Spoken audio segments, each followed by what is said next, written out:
He's drinking for time to fun. Playing COD in this place he hopes to be. Pop the morning, all hell be gone. But you're wondering why we're on, and it doesn't mean anything. Said it doesn't mean anything to him. The only difference between you and I saw danger, now you know it's life. The only difference between you and I.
You don't care anyway. Say something, you say nothing.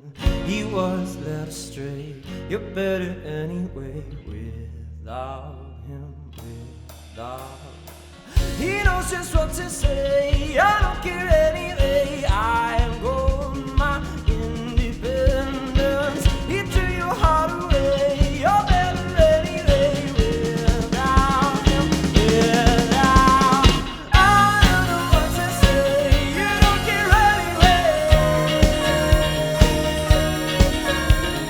He was out of stray.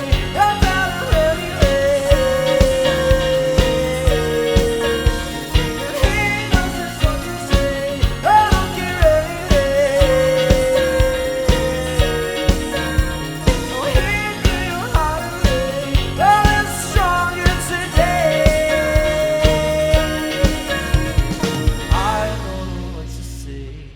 Don't care anyway. Say something, you say nothing. Oh, oh, oh, oh, oh, oh, oh, oh. It's not smart to pay with acrylics. It's not smart to write how you feel. You'd be a fool if you took a back take. Get yourself a better career. When your heart's made of stone, on your copper throne, driving cars you don't own. Get your brain filled up in.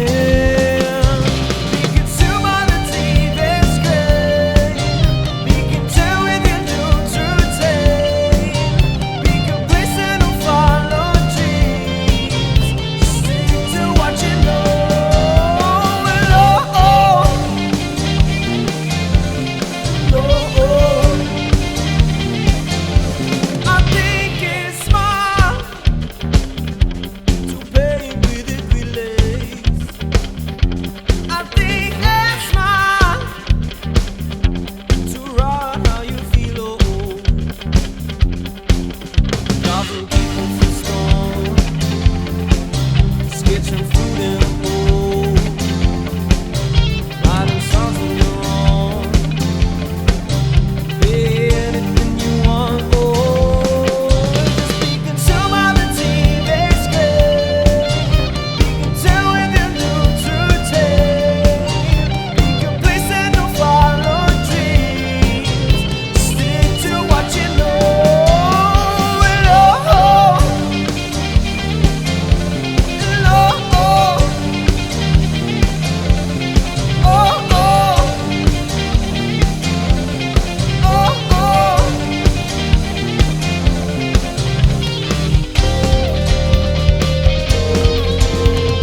Hello and welcome to this week's In the Garden Live Lounge series. So today we're joined by Sarpa Salpa's guitarist, George. Welcome, George.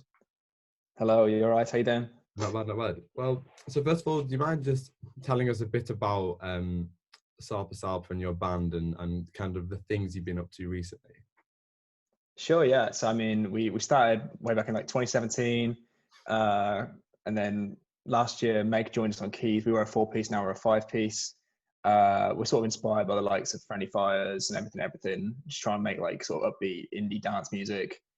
Um, and yeah, I mean, obviously, as it has been for everyone, lockdown's been an incredibly weird time. Mm, Um, so it's just been very strange trying to adjust to this new way of like being a band, really. yeah, for sure. And would you say the past few months has been kind of like productive in any way, or has it really just kind of altered, and been quite detrimental to the band?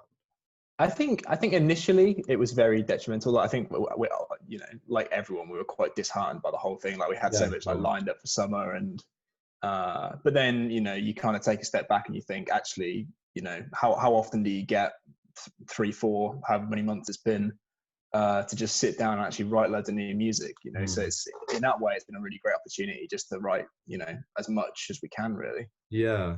I mean, so there's five of you. So how does the whole process of kind of writing the music work, and who does someone take a lead on that, or is it? Well, I mean, it's quite an interesting dynamic because like we all kind of write songs. So like one day I might write a song Mm. and send it through to everyone, and then they'll think, oh, that's cool, etc., etc. And the next day, Marcus, our singer, might, or Meg, the keyboard player, might.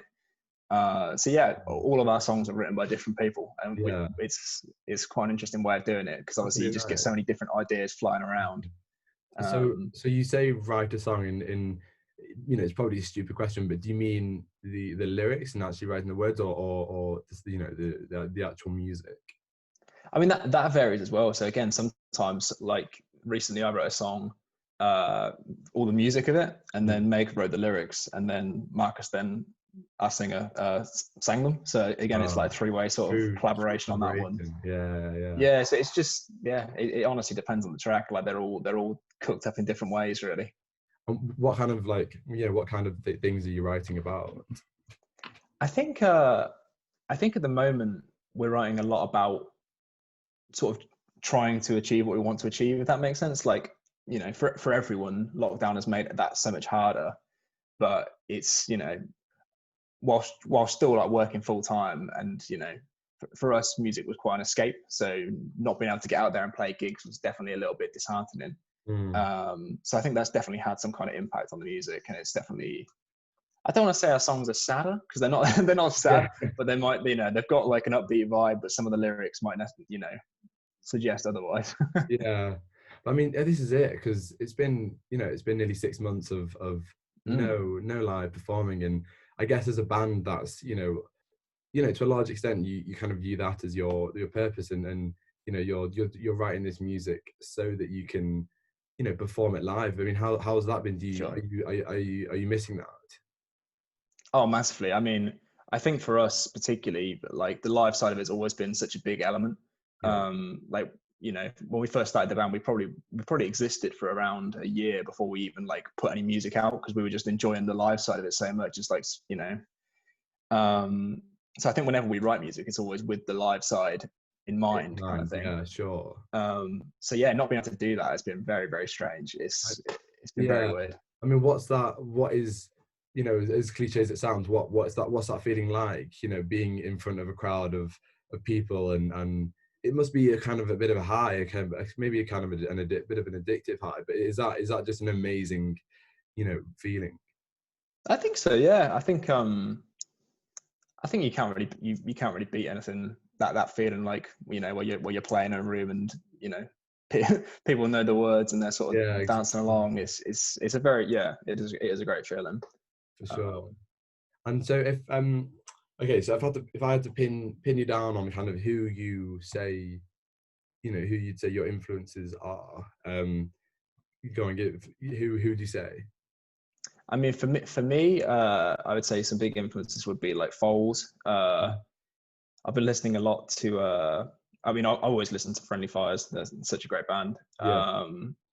And probably my favorite band's Everything. But I don't know whether they necessarily directly influence our music or whether it's sort of something I sort of subliminally listen to and then add that element in, kind of thing. Yeah. But yeah, I mean, all kinds of stuff really. Like, I mean, when we first started the band, we were very inspired by like Tame Impala. And then it's kind of changed and moved with the band. I guess that's quite natural as well for like the band. You know, I think it's quite typical as well for like for musicians in general. Actually, for over time, you know, their sounds do kind of change. So are these bands you kind of have grown up, you know, listening to and pretty much, yeah. I mean, it's just bands that we've kind of, you know, when we first started the band, and also like, you know, being a teenager beforehand, it's just stuff that inspires you, and then I don't know, it just makes you want to write similar kind of things, I guess. Yeah, for sure. I mean, so okay, so what would you say Sarpa Salpa's kind of biggest moments has been like to date?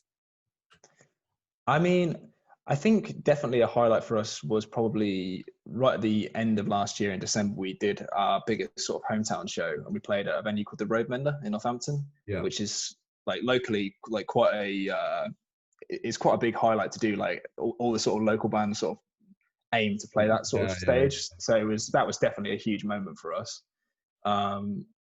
Yeah, I mean, also like that we did a tour after that. So in January and February this year, we did our first sort of proper UK tour. And that was really fun as well. Like we played like Nottingham, London, Liverpool. Oh, wow.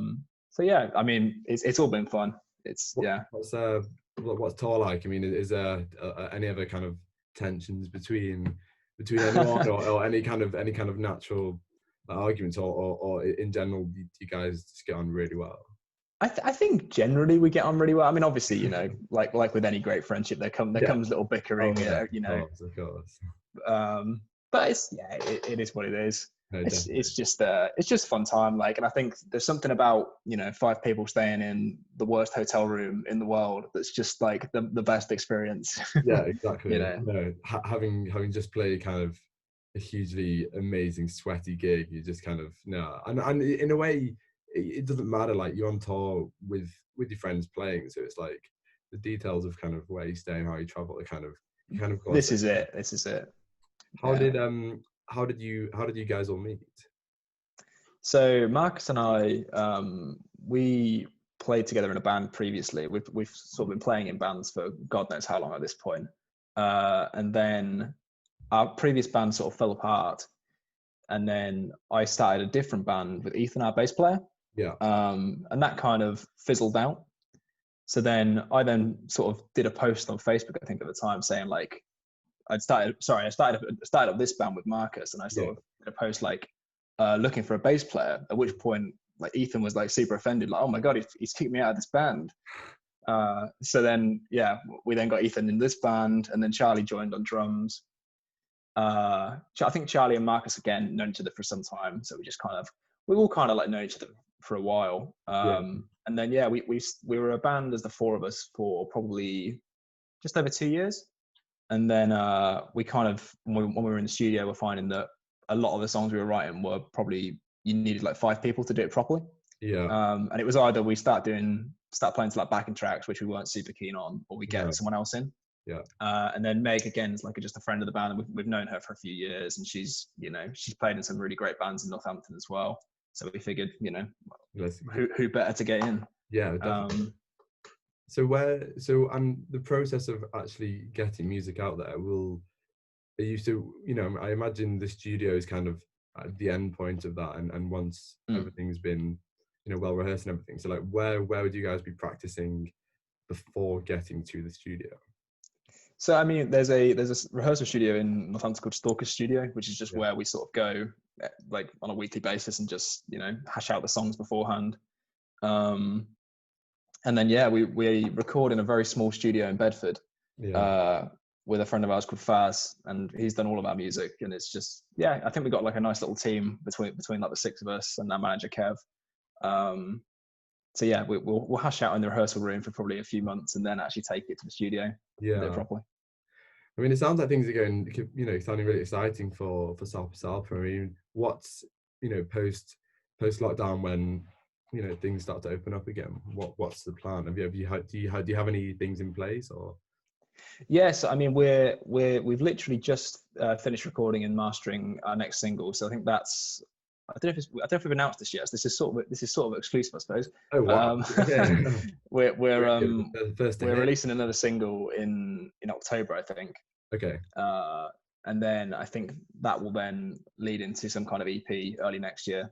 Right. Well, you heard it here first. Yeah, that's it. Yeah, I'm sure. Yeah, hopefully I don't get told off for saying that, but I doubt it.